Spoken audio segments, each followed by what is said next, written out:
বিসমিল্লাহির রহমানির রহিম। আলহামদুলিল্লাহ ওয়াসসালাতু ওয়াসসালামু আলা রাসূলিল্লাহ আম্মা বা'দ।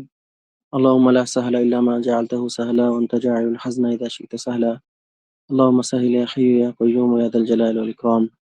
আলহামদুলিল্লাহ, আল্লাহ রাব্বুল আলামিনের রহমতে আমরা একটি উত্তম কাজে একত্রিত হয়েছি। আল্লাহ রাব্বুল আলামিন আমাদের কাজগুলো কবুল করে নিক, আমাদের সামনের কাজগুলো আরো সহজ করে দিক। আমিন।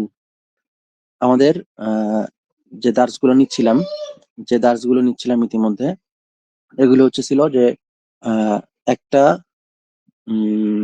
মাসদার থেকে কিভাবে অনেকগুলো শব্দ বানানো যায়, এটা ছিল হচ্ছে আমাদের মূল লক্ষ্য উদ্দেশ্য। এর মধ্যে আমরা ফেয়ালের অনেকগুলো তাসরিফ নিয়ে নিয়েছি, যে ফেয়ালকে কিভাবে একটা ফেয়ালকে অনেক প্রকার বা একটা ফেয়ালের মাসদার থেকে অনেকগুলো ফেয়াল বানানো যায়, এগুলো নিয়েছি। প্রথমে নিয়েছি মৌলিক তাসরিফ, এরপরে নিয়েছি হচ্ছে মৌলিক বাব, এরপর নিয়েছি তাসরিফ গুলো। সেই ধারাবাহিকতা আমরা ইনশাআল্লাহ এখন ইসমের তাসরিফ গুলো নিব। গত দার্সে আমরা ইসমের বিভিন্ন প্রকারভেদ নিয়েছি, এই দার্সে সেই প্রকারভেদ গুলো আবার নিয়ে ইনশাআল্লাহ আমরা আমাদের তাসরিফের দার্সে চলে যাবো বিইذنিল্লাহি তাআলা। প্রথম প্রকারভেদের মধ্যে প্রথমে ছিল হচ্ছে লিঙ্গ। আরবি ভাষার লিঙ্গ হচ্ছে দুই প্রকার, মুযাক্কার আর মুআন্নাস। মুযাক্কার আর মুআন্নাস পুরুষবাচক এবং মহিলাবাচক। মহিলাবাচক শব্দের আলামত গুলো আমরা নিয়েছিলাম। সেগুলো হচ্ছে যেই শব্দটা সন্তান জন্মদান বা ডিম পাড়তে সক্ষম এমন যে কোনো কিছুকে বোঝায়, এগুলো এগুলো সবগুলাই হচ্ছে কি মহিলাবাচক শব্দ। এখন সেটার মধ্যে মহিলাবাচক শব্দের কোনো আলামত থাক বা না থাক, যেরকম হিন্দুন। হিন্দুন মেয়েদের নাম, ঠিক আছে। মুআবিয়া রাদিয়াল্লাহু আনহুর মায়ের নাম ছিল হচ্ছে হিন্দ। তো মোট কথা হচ্ছে হিন্দ এমন একটা নাম, এমন একটা জিনিসের সে প্রমাণ দেয় যে জিনিসটা সন্তান জন্মদান করতে সক্ষম। তো এরকম যে কোনো শব্দ মুআন্নাস। এছাড়াও আছে শব্দের শেষে গোলতা থাকা, যেরকম ফাইলুন মানে একজন কর্তা পুরুষ, ফাইলাতুন মানে একজন কর্তা মহিলা। অথবা শব্দের শেষে আলিফ মাকসুরা থাকা উচিত। আলিফ মাকসুরাটা কি, এটা আমরা আমাদের প্রথম দিকের দার্সের অক্ষরের দার্সে এটা বলছিলাম। যেরকম ফুআলা, ফুআলা, ফুআলা, ঠিক আছে। আফআল থেকে ফুআলা। আফআল মানে উত্তম, ফুআলা মানে হচ্ছে উত্তম কিন্তু মহিলা। আলিফ মামদুদা, যেরকম আসমা, আসমা বিনত আবি বকর সিদ্দিক রাদিয়াল্লাহু তাআলা আনহা, যে কি আসমা, শেষে আলিফ এবং হামজা থাকবে, এটাকে বলে আলিফ মামদুদা। এই তিনটা হচ্ছে আলামত, এই তিনটা হচ্ছে কি আলামত, এই তিনটা হচ্ছে কি আলামত, যেটা চোখে থেকে বোঝা যায়। এছাড়া এমন কিছু মুআন্নাস শব্দ আছে যেগুলো সামাঈ, যেগুলো কি সামাঈ, অর্থাৎ এগুলোর কোনো আলামত নাই, কিন্তু আরবেরা এটাকে মুআন্নাস শব্দ হিসেবেই ব্যবহার করেছে, মুআন্নাস শব্দ হিসেবেই ব্যবহার করেছে। আর মুযাক্কার মুআন্নাস বা মুআন্নাস কিছু শব্দ আছে যেটার মধ্যে মুআন্নাসের আলামত আছে, কিন্তু আদতে সেই শব্দগুলো মানে গ্রামারের ক্ষেত্রে সেই শব্দগুলোর সাথে মুআন্নাসের মতো কাজ করা হয়। যে শব্দটা যখন কোনো বাক্যে আসে, তখন শব্দটাকে মুআন্নাস শব্দের সাথে যেভাবে তাআমুল করা হয়, মুআন্নাস শব্দকে যেভাবে দেখা হয়, সেভাবে সেটার গ্রামাটিক্যাল ভাবে সেটাকে দেখা হয়, কিন্তু আদতে সেই শব্দগুলো মুআন্নাস না। যেরকম তলহাতুন, তলহা, তলহা রাদিয়াল্লাহু আনহু পুরুষদের নাম, ঠিক আছে, কিন্তু এখানে তা মারবুত আছে, অতএব এটা যখন বাক্যে আসবে তখন এটাকে বাক্যের ক্ষেত্রে এটাকে কি মুআন্নাস শব্দের সাথে যেভাবে ব্যবহার করা হয়, মুআন্নাস শব্দগুলো যেটা ব্যবহার করা হয়, মুআন্নাস শব্দ যে এই ইয়াগুলো আছে, আহ মানে যে পরিবর্তনগুলো আছে সেগুলো আসবে, কিন্তু আসলে এটা মুআন্নাস শব্দ না, ঠিক আছে। আসলে সেই শব্দটা কি নারীও না, উম, নারী না, ঠিক আছে। এটা শুধুমাত্র তার আহ গ্রামাটিক্যাল ভাবে সেটাকে এভাবে দেখা হবে। কেন? কারণ আরবরা এটা এইভাবে ব্যবহার করছিল, এই জন্য, ঠিক আছে। কারণ আরবরা এটাকে এইভাবে ব্যবহার করেছিল, এই জিনিসটা মাথায় রাখতে হবে। যেমন এমন কিছু শব্দ আছে যে শব্দগুলোর মধ্যে মুয়ান্নাসের কোনো একটা আলামত আছে, কিন্তু শব্দের যে ব্যক্তির, যেমন তলহা পুরুষদের নাম, ঠিক আছে, তলহা পুরুষদের নাম, যদিও এখানে মুয়ান্নাসের আলামত আছে এবং এটাকে গ্রামাটিক্যাল ভাবে মুয়ান্নাস হিসেবে ট্রিট করা হবে, কিন্তু এর যে মূল জিনিস সে পুরুষ। আচ্ছা, এরপর আসি ধরন। ধরন হচ্ছে দুই ধরনের, একটা হচ্ছে জামাদ আর একটা হচ্ছে মুশতাক। জামেদ এই শব্দগুলো আমি মুখস্থ করতে হবে না। আগেও বলছিলাম যে আমরা যে আরবি শব্দগুলো নিবো এগুলো যেন সবার ঠোঁটস্থ থাকে। জামেদ হচ্ছে এমন ইসিম যেটাকে মাসদার থেকে রূপান্তর করা নয়, মাসদার থেকে রূপান্তরিত নয়। আর মুশতাক হচ্ছে এমন ইসিম যেটা মাসদার থেকে রূপান্তরিত। জামিদুন মানে হচ্ছে বসে থাকা জিনিস, জামিদুন মানে হচ্ছে কি বসে থাকা জিনিস। আর মুশতাক মানে হচ্ছে অন্য কোনো কিছু থেকে গ্রহণ করা জিনিস। যেরকম হালিবের মুশতাক্কাত আছে, হালিবের কি আছে, মুশতাক্কাত। হালিব কাকে বলে? হালিব হচ্ছে দুধ, দুধের মুশতাক্কাত গুলো কি কি, যেরকম দই, ঘি, এরকম অনেক কিছু আছে, ঠিক আছে। তো মুশতাক মানে যেটা অন্য কোনো কিছু থেকে নেওয়া হয়। ঠিক আছে? মাসদার থেকে কিন্তু রূপান্তরিত শব্দগুলো হচ্ছে মুস্তাক। আমরা মুস্তাক ইসিমগুলোই এখন নিব। মুস্তাক ইসিমগুলোই কি এখন নিব ইনশাআল্লাহ তাআলা। আচ্ছা, ধরনের পরে বচন। বচনের দিক থেকে ৩ প্রকার। একবচন, দ্বিবচন আর বহুবচন। একবচন হচ্ছে যেটা একজনকে বোঝায় মুফরাদুন, দ্বিবচন হচ্ছে যেটা দুইজনকে বোঝায় মুসান্না। ঠিক আছে? মুসান্নার আলামত কি? মুসান্নার আলামত হচ্ছে শব্দের শেষে আলিফ নুন থাকবে অথবা ইয়া নুন থাকবে। আর এই যে নুনটা আছে, নুনটার মধ্যে জের থাকবে সবসময়। ঠিক আছে? রজুলানি, মুসলিমানি, তালিবানি। ঠিক আছে? শব্দের শেষে নুন থাকবে, নুনটা জের থাকবে। যে কোনো ধরনের মুফরদ শব্দ থেকে মুসান্না বানাতে হলে শব্দের শেষে একটা আলিফ নুন অথবা ইয়া নুন যুক্ত করতে হবে এবং নুনটার মধ্যে জের থাকবে। কখন আলিফ নুন যুক্ত হবে, কখন ইয়া নুন যুক্ত করতে হবে, এটা ইনশাআল্লাহ আমরা সামনে দার্সে নিব। এরপর আসি বহুবচন। বহুবচন ৩ প্রকার। বহুবচন ৩ প্রকার। তার মধ্যে ২ প্রকারে তার যে এক বচনের শব্দটা আছে সেটা ঠিক থাকে। এটাকে বলে সালিম। জামা, মুযাক্কার সালিম। জামা মানে বহুবচন, মুযাক্কার মানে পুরুষবাচক, সালিম মানে হচ্ছে নিরাপদ। সালিম মানে নিরাপদ। কিন্তু এখানে সালিম মানে বোঝানো হচ্ছে যেটার বহুবচন গঠনের সময় এক বচন কি থাকে? ঠিক থাকে। এক বচনটা ভেঙে যায় না। যেরকম ফাইলুন থেকে ফাইলুনা, ফাইলাতুন থেকে ফাইলাতুন। ঠিক আছে? জামা মুযাক্কার সালিম, জামা মুআন্নাস সালিম একই জিনিস। যে কি এটার এক বচন ঠিক থাকবে। জামা মুযাক্কার সালিম কিভাবে গঠন করতে হবে? শেষে ওয়াও নুন অথবা ইয়া নুন যুক্ত করতে হবে।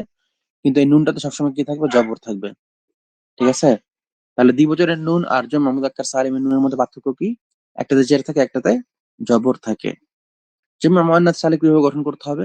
শব্দের শেষে অতিরিক্ত আলিফ এবং তা যুক্ত করতে হবে। অতিরিক্ত আলিফ এবং তা যুক্ত করতে হবে। তা যুক্ত করতে হবে। আলিফ এবং তা যুক্ত করতে হবে। যেরকম ফাইলাতুন থেকে ফাইলাতুন। এরপর আসছে জামু তাকসির। জামু তাকসির কিভাবে গঠন করতে হয়? এটার দার্সটা একটু লম্বা, সেজন্য ইনশাআল্লাহ আমরা এটা অন্য কোনো সময় নিব। আপাতত জামু তাকসির জিনিসটা কি সেটা জেনে রাখা ভালো। সেটা কি? যে বহুবচন গঠনের সময় এক বচনের মূল গঠনটি ভেঙে যায়। যেরকম মাফআলুন থেকে মাফাইলু, মাফআলুন থেকে মাফাইলু। এখানে এক বচন যেটা আছে মিম ফা আইন লাম, এর মধ্যে ভেঙে আরেকটা আহ অক্ষর ঢুকে গেছে, সেটা কি? আলিফ। অথবা রজুলুন থেকে রিজালুন। হতে পারে সেটা অক্ষর ঢোকার মাধ্যমে বা হরকত ঢোকার মাধ্যমে। যাই হোক না কেন, এক বচনটা ভেঙে যাবে এক কথায়। এরপর একটা কি? মাবনি এবং মু'রাব। মাবনি এবং মু'রাব। মাবনি এবং মু'রাব। মাবনি ইসিম হচ্ছে যেগুলোর শেষাংশে কখনো পরিবর্তন হয় না, যেগুলোর শেষাংশে কখনো পরিবর্তন হয় না। আচ্ছা, এটা আমরা একটু উদাহরণ সহ দেখে নিই, সেটাই ভালো হবে। যদিও আমরা একবারে শুরুর দিকে দার্স আছে, তারপর এটা উদাহরণ দেখে নেওয়া ভালো। দরবা, দরবা যাইদুন। ঠিক আছে? তারপরে দরবতু যাইদান বা দরব। এখানে দরবা যাইদুন, দরবতু যাইদান, মারারতু বিজাইদিন। লক্ষণীয় বিষয় হচ্ছে শেষে যে দালটা আছে, শেষের যে দালটা আছে, এই দালটার পরিবর্তন। ঠিক আছে? এই দালটার পরিবর্তন। এই দালটা প্রথম শব্দে হবে হচ্ছে পেশ, দ্বিতীয় শব্দ হবে হচ্ছে জবর, তৃতীয় শব্দ হবে হচ্ছে জের। ঠিক আছে? এটাই হচ্ছে পরিবর্তন, যে বিভিন্ন সময় বিভিন্ন কারণে পরিবর্তন হয়ে যায়। কিন্তু এখানে যদি জাইদুনের পরিবর্তে হাদা থাকতো, হাদা মানে হচ্ছে ইহা, দরবা হাদা মানে এ মেরেছে। ঠিক আছে? দরবতু হাদা, আর মারতু বি হাদা। ঠিক আছে? ৩ ক্ষেত্রেই দেখেন সর্বশেষে যেটা আছে যে কি জালের উপরে জবর আর আলিফের উপরে সাকিন। জালের উপরে জবর, আলিফের উপরে সাকিন, জালের উপরে জবর, আলিফের উপরে সাকিন। ৩ ক্ষেত্রে শেষের হরকতের মধ্যে কি শেষের অক্ষরটার মধ্যে কোনো ধরনের পরিবর্তন আসে নাই। যদি পরিবর্তন আসে সেটা হচ্ছে মু'রাব, আর যদি পরিবর্তন না আসে সেটাকে কি বলে? মাবনি। ঠিক আছে? পরিবর্তন যেটাতে আসে সেটাকে বলে মু'রাব, আর যেটাতে পরিবর্তন আসে না সেটাকে বলে হচ্ছে মাবনি। আশা করি মাবনি এবং মু'রাবের মধ্যে পার্থক্যটা বোঝা গিয়েছে। আচ্ছা, এরপর আসি নির্দিষ্ট এবং অনির্দিষ্ট। নির্দিষ্ট এবং অনির্দিষ্ট। অনির্দিষ্ট বলতে যেই শব্দ দ্বারা নির্দিষ্ট, প্রথমে কি অনির্দিষ্ট, যে শব্দ দ্বারা কোন নির্দিষ্ট বস্তুকে বোঝায় না। যেরকম কলামুন। কলামুন মানে কি? একটি কলম। এখন এই কলমটা কি সাদা না কালো, লাল নাকি নীল, বড় নাকি ছোট, এই কলমটা কি টিপ কলম নাকি হেডালা কলম। ঠিক আছে? কলমটা ভালো না খারাপ কিছু বোঝা যায় না। কলম মানে কলম। এখন এটা যে কোনো কিছুই হতে পারে। আর নির্দিষ্ট হচ্ছে যে শব্দ দ্বারা কোনো নির্দিষ্ট বস্তুকে বোঝায়, যে শব্দ দ্বারা কোনো নির্দিষ্ট বস্তুকে বোঝায়। যেরকম মাক্কা, মাক্কা বলে আপনি মনে করবেন যে ঢাকার মধ্যে একটা পার্ক আছে, যে পার্কটার নাম মাক্কা। ঠিক আছে, মাক্কা মানে আপনি কি বুঝবেন? কেউ যদি আপনার সামনে মক্কা বলে, তাহলে আপনি এটাই বুঝবেন যে সৌদি আরবের মধ্যে থাকা একটা শহর মক্কা, যেখানে কি আছে, কাবা আছে। ঠিক আছে, মদিনা বললে কি বুঝবেন? মদিনা মানে শহর। কিন্তু এরপরে যদি আপনার সামনে কেউ বলে মদিনা, তার মানে আপনি কি বুঝবেন? বুঝবেন যে রাসূলুল্লাহ সাল্লাল্লাহু আলাইহি ওয়াসাল্লাম যেই শহরে থাকতেন, এটা কোথায় আছে? সৌদিতে আছে, হিজাজে আছে। ঠিক আছে, নির্দিষ্ট এবং অনির্দিষ্ট। আচ্ছা, নির্দিষ্ট এবং অনির্দিষ্ট শব্দ আমরা কিভাবে বুঝবো? এই দার্স ইনশাআল্লাহ আমাদের সামনে আসবে বিইذنিল্লাহি তাআলা। তাহলে আমরা আমাদের যেটা বলছিলাম যে আমাদের এই দার্সের মূল বিষয় হচ্ছে আহ মাসদার হতে রূপান্তরিত ইসিম সম্পর্কে। মাসদার হতে রূপান্তরিত ইসিম সম্পর্কে, যে আপনি একটা মাসদার থেকে কত ধরনের ইসিম বের করতে পারবেন, কত ধরনের ইসিম বের করতে পারবেন। ঠিক আছে, এটাকে কি বলে? আসমা। ইসমের বহুবচন আসমা। আল আসমা উল মুশতাক্কা। ঠিক আছে, ইসিম মুশতাক কত ধরনের দেখে নেই। ইসমুল ফাইল, ইসমুল মাফউল, ইসমুল যরফ, ইসমুল আলা, ইসমুল তাফদিল, ইসমুল ফাইল লিল মুবালাগা, এবং সর্বশেষ কি? সিফা মুশাব্বাহা। সর্বশেষ হচ্ছে সিফাতুন মুশাব্বাহা। একটা মাসদার থেকে আপনি এই ইসিমগুলো বের করতে পারবেন। কয়টা ইসিম হলো এখানে? ইসমুল ফাইল, ইসমুল মাফউল, ইসমুল যরফ, ইসমুল আলা, ইসমুল তাফদিল, ইসমু ফাইলিন লিল মুবালাগা, সিফা মুশাব্বিহা বা সিফা মুশাব্বাহা। মোট ৭টা। মোট কি? ৭টা। ইসমুল ফাইল কর্তৃবাচক বিশেষ্য, অর্থাৎ অর্থাৎ যে করে। দরবা মানে যে, দরবা মানে একজন মেরেছে। দরিবুর মানে হচ্ছে যে মেরেছে। ঠিক আছে, কর্মবাচক বিশেষ্য মানে যার উপরে কাজটা ফলে। ইসমুল মাফউল, যে কি? যেরকম মাদরুব মানে যাকে মারা হয়েছে। ইসমুল যরফ স্থান বা কালবাচক বিশেষ্য, মানে যেই শব্দটার মাধ্যমে আপনি স্থান বা কাল বুঝান। স্থান বা কাল বুঝান। ইসমুল আলা, যে যেই জিনিসটা দিয়ে বা যে ইসিমটা দিয়ে আপনি যন্ত্র বা হাতিয়ার বোঝান। যন্ত্র বা হাতিয়ার বোঝান, একটা কাজের যন্ত্র বা হাতিয়ার। ইসমুল তাফদিল তুলনাবাচক বিশেষ্য। তুলনাবাচক বিশেষ্য, যে হুসনুন মানে কি? হুসনুন মানে হচ্ছে সুন্দর, আর আহসান মানে হচ্ছে অধিক সুন্দর। ঠিক আছে, আহসান মানে কি? অধিক সুন্দর। ধরেন যে জাইদ এবং আমর দুইজনই ভালো। হাসান মানে হচ্ছে ভালো। আহসান মানে কি? একজনের তুলনায় আরো অনেকজন ভালো। আমি যদি আমি বলতে চাই জাইদ এবং আমর দুইজনই ভালো, কিন্তু জাইদ আমর হচ্ছে বেশি ভালো, তখন আমি কি বলবো? জাইদুন আহসানু মিন আমরিন। ঠিক আছে, এটা হচ্ছে কি? তুলনাবাচক বিশেষ্য। অধিক গুণবাচক বিশেষ্য এবং স্থায়ী গুণবাচক বিশেষ্য। অধিক গুণবাচক বিশেষ্য অর্থাৎ আহ যদি আমরা প্রত্যেকটা জিনিস ইনশাল্লাহ সামনে বিস্তারিত নিচ্ছি, তারপরে এটা হচ্ছে শুধুমাত্র সাময়িক উদাহরণ।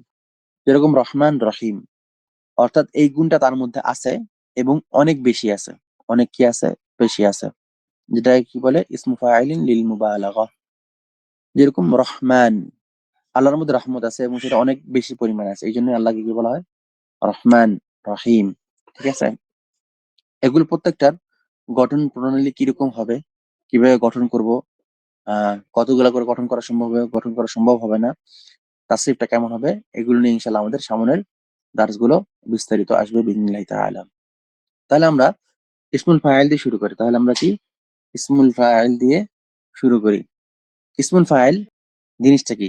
যে ইসিম দ্বারা বা বিশেষ্য দ্বারা ক্রিয়ার সম্পাদনকারীকে বোঝায়, ক্রিয়া সম্পাদনকারীকে বোঝায়, তাকে কর্তৃবাচক বিশেষ্য বলে। সহজ ভাষায় কি? ইসমুল ফাইল। সহজ ভাষায় কি? ইসমুল ফাইল বলে। আচ্ছা, এখন এটাকে আমরা কিভাবে গঠন করব? সুলাসি থেকে কিভাবে গঠন করব, আর রুবাই থেকে কিভাবে গঠন করব? সুলাসি রুবাই মানে তো সবার খেয়াল আছে। সুলাসি রুবাই মানে সবার খেয়াল আছে কিনা এটা একটু শুনে নেই।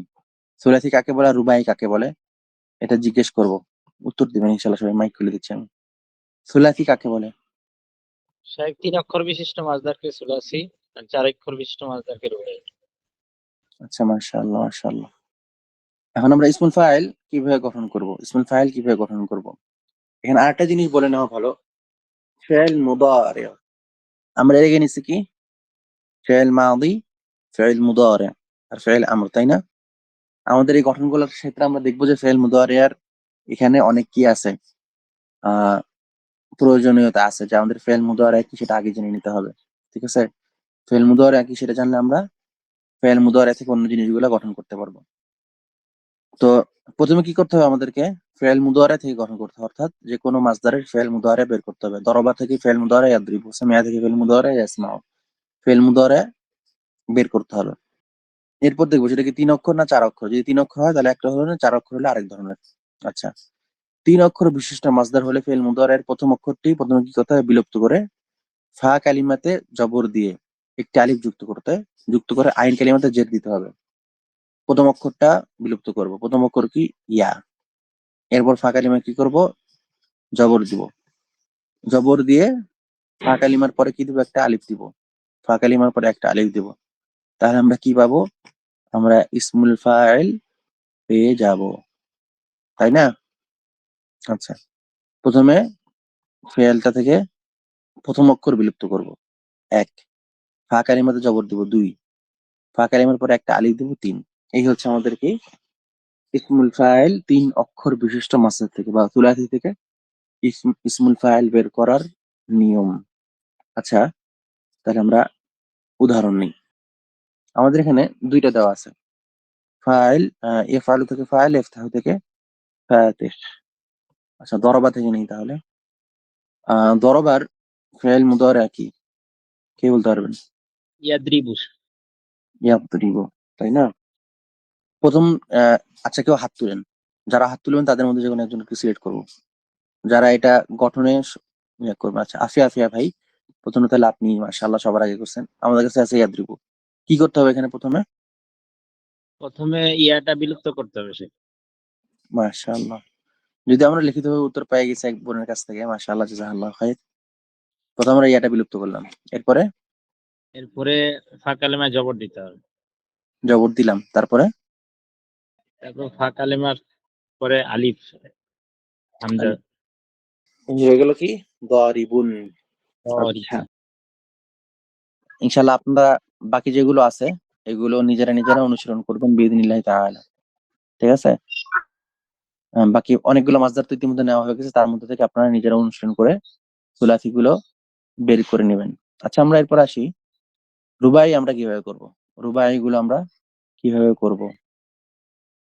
মাসদার যদি 3 অক্ষরের বেশি হয় তাহলে ফেল মুদার, আচ্ছা 3 অক্ষরের বেশি, হ্যাঁ খেয়াল রাখতে হবে কি মাসদার যদি 3 অক্ষরের বেশি হয়, সেটা রুবাই হোক বা খুমাসি হোক বা সুদাসি হোক না কেন, এক কথা সুলাসি ছাড়া বাকি যত মাসদার আছে, ঠিক আছে, মাসদার যদি 3 অক্ষরের বেশি হয় বা ফেলটা যদি সুলাসি না হয় অন্য কিছু হয়, তাহলে প্রথমে যেটা করতে হবে সেটা হচ্ছে ফেল মুদারের প্রথম অক্ষরটি বিলুপ্ত করতে হবে। ফেল মুদারের প্রথম অক্ষরটি বিলুপ্ত করতে হবে। এই পর্যন্ত এক, ঠিক আছে, সমস্যা নেই। প্রথম অক্ষর বিলুপ্ত করলাম, তারপর কি করতে হবে? একটি পেশওয়ালা মিম যুক্ত করতে হবে। পেশওয়ালা মিম যুক্ত করতে হবে, যুক্ত করলাম। এরপর কি করতে হবে? আইন কালিমাতে জের দিতে হবে। আইন কালিমাতে জের দিতে হবে, সেটা কি আমাদের সুলাসিতে লিখিনি আমরা? আচ্ছা, এই আইন কালিমাতে জের দিতে হবে, খেয়াল রাখতে হবে। আমরা যদি এটা বলিনি একটু আগে, দুই ক্ষেত্রে আইন কালিমাতে জের দিতে হবে। আচ্ছা, ফেল ইসমুল ফাইল গঠন করার ক্ষেত্রে সেটা সুলাসি হোক বা রুবাই হোক, দুইটা জিনিস এক এখানে। প্রথম অক্ষরটা বিলুপ্ত করতে হবে এবং আইন কালিমাতে জের দিতে হবে। পার্থক্য কি? পার্থক্য হচ্ছে সুলাসির চেয়ে যদি বেশি হয় তাহলে সেখানে প্রথমে একটা মিম যুক্ত করতে হবে, পেশালা মিম। মাসদা যদি 3 অক্ষরের বেশি হয় তাহলে ফেল মুদারির প্রথম অক্ষরটি বিলুপ্ত করে একটি পেশওয়ালা মিম যুক্ত করে আইন কালিমাতে জের দিতে হবে। তাহলে দুইটা বিষয়ে একমত। সুলাসির যদি বেশি হয় বা সুলাসি হোক বা সুলাসির বেশি হোক, দুইটা বিষয় একমত। আইন কালিমাতে জের হবে এবং কি হবে? প্রথম অক্ষরটা বিলুপ্ত করতে হবে। প্রথম অক্ষরটা বিলুপ্ত করতে হবে। রুবাইয়ের ক্ষেত্রে একটা পেশ যুক্ত মিম দিতে হবে, আর সুলাসির ক্ষেত্রে একটা আলিফ যুক্ত করতে হবে। একটা কি আলিফ যুক্ত করতে হবে ফা কালিমার পরে। এইগুলো কি আমাদের ইসমুল ফাইল গঠন সুলাসি এবং রুবাইয়ের ক্ষেত্রে। এখন অনুশীলন দরকার। আমরা কোনটা নিব? বাব আমরা প্রায় 5, 3, 8 থেকে 9টা বাব নিছি, ঠিক আছে? 9টা বাব নিছি, সুলাসির চেয়ে অতিরিক্ত 9টা বাব নেওয়া হয়েছে। যারা মানে অংশগ্রহণ করবেন এখন, তার যেটা করতে হবে যে একটা বাবের নাম বলবেন, তারপর সেই বাবের পরিবর্তনটা কিভাবে হয় সেটা পুরোটা বলবেন, ঠিক আছে? কে অংশগ্রহণ করবেন হাত তুলেন। আফিয়া আফিয়া ভাই, আপনি একটা বাব নেন, বিশেক। যে কোনো একটা বাবের তাফঈলুন। কথা বলুন। বাবু তাফরিল। বাবু তাফরিলের ফেলটা কিরকম? ফাআলা ইউফাইলু, তাই না? জি। ইউফাইলু বা এটাকে আমরা বলি কি সররাফা ইউসাররিফু দিয়ে নেই। প্রথমে কি করবো? একটা পেশ যুক্ত মিম, তাই না? পেশ যুক্ত মিম। এরপর বাকি শব্দটা লিখলাম। এখানে আর কি পরিবর্তন করতে হবে? আইন কালিমাতে জের দিতে হবে। আইন কালিমা কোথায়? আইন কালিমা হচ্ছে আপনার র তাহলে শব্দটা কিরকম হবে? মুসার মুসাররিফুন, মুসাররিফুন। মাশাআল্লাহ। এরপরে আমরা ইসমুল ফাইল নিলাম। ইসমুল ফাইলের সাথে ইসমুল মাফউল মানে অনেক মিল আছে, সেজন্য সহজে ইসমুল ফাইল নিন। আচ্ছা, এই যে রূপান্তর, এগুলো আপনারা মুখস্থ করবেন ইনশাআল্লাহ। ঠিক আছে, রূপান্তর এগুলো মুখস্থ করবেন। ফাইলুন, ফাইলানি, ফাইলুনা, ফাইলাতুন, ফাইলাতানি, ফাইলাতুন, ফাইলাতুন। আচ্ছা, ফাতিহুন, আমাদের এখানে উদাহরণ দেওয়া আছে 3 অক্ষর বিশিষ্ট কি ফাতিহুন। ফাতিহুন দিয়ে সবগুলো পড়তে পারবেন কি? হাত তুলেন। ওজনগুলো দেওয়া আছে, ঠিক আছে। এটা হচ্ছে ইসমুল ফাইলের ওজন, মোট 6টা ওজন।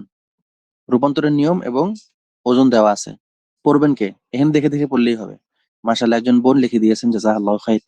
আচ্ছা, আফিয়া আফিয়া ভাই, আপনি ফাতিহুন দিয়ে পড়েন। এরপর একজনকে দরিবুন দিয়ে ধরবো। কে পড়বেন আগে থেকে রেডি?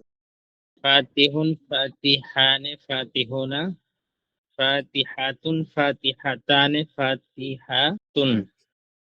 মাশাআল্লাহ। দরিবুন দিয়ে কে পড়বেন? শেখ বলবো? আচ্ছা, আরো কয়েকজন ভাই হাত তুলছে, তাদের নিয়ে ইবনুল মুমতাজ ভাই, আপনি দরিবুন দিয়ে বলেন। দরিবুন, দরিবুন, দরিবাতানি, দরিবুনা, দরিবাতুন, দরিবাতানি, দরিবাতুন, দরিবাতুন। মাশাআল্লাহ, মাশাআল্লাহ।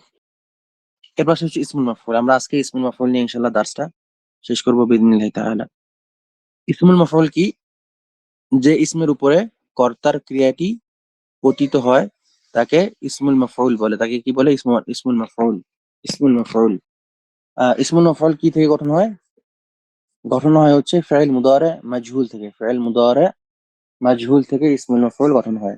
অর্থাৎ ফাইল মুদারে মাজহুল, ফাআলা ইয়াফআলু, ফুইলা ইউফআলু, ইউফআলু থেকে গঠন হবে। ইউফআলু থেকে গঠন হবে। দরাবা ইয়াদরিবু, দুরিবা ইউদরাবু, অর্থাৎ ইউদরাবু থেকে গ্রহণ করতে হবে। আরেক ভাষায় যেই ফাইল থেকে মাজহুল গঠন হয় না, সেই ফাইল থেকে কি ইসমুল মাফউলও আসবে না।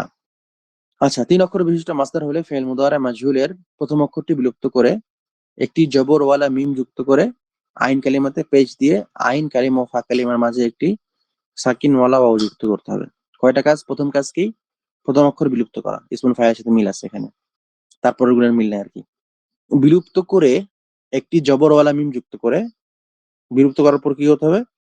জবরওয়ালা মিম যুক্ত করতে হবে। অর্থাৎ প্রথম অক্ষরটা বিলুপ্ত হবে, সেই জায়গায় কি আসবে? জবরওয়ালা একটা মিম আসবে। আচ্ছা, জবরওয়ালা মিম আসার পর কি হবে? আইন কালিমাতে পেশ দিয়ে আইন কালিমা ও ফা কালিমার মাঝখানে একটি সাকিনওয়ালা ওয়াও যুক্ত করতে হবে। 3টা স্টেপ। প্রথম অক্ষর বিলুপ্ত করা, প্রথমে একটি শব্দের প্রথমে একটি কি করতে হবে? মিম যুক্ত করতে হবে। আইন কালিমাতে পেশ দিয়ে একটি ওয়াও যুক্ত করতে হবে। ইউফআলু মাফউলুন, ইফতাহু মাফতুহুন, ইউদরাবু মাদরুবুন, ইউসমাউ মাসমুউন। ঠিক আছে, এটা গেল হচ্ছে যদি সুলাসি হয়। যদি রুবাই হয় তাহলে কি করতে হবে? মাসদা যদি 3 অক্ষরের চেয়ে বেশি হয় তাহলে ফেল মুদারের মাজহুলের প্রথম অক্ষরটি বিলুপ্ত করতে হবে। বিলুপ্ত করে একটি পেশওয়ালা মিম যুক্ত করে আইন কালিমাতে জবর দিতে হবে। আইন কালিমাতে জবর দিতে হবে। আইন কালিমাতে জবর দিতে হবে। মাসদার যদি 3 অক্ষরের চেয়ে বেশি হয় তাহলে ফেল মুদারে মাজহুলের প্রথম অক্ষর বিলুপ্ত করতে হবে। প্রথম অক্ষর বিলুপ্ত করার ক্ষেত্রে এক সবখানি। তারপর কি করব? পেশওয়ালা মিম, পেশওয়ালা মিম যুক্ত করব।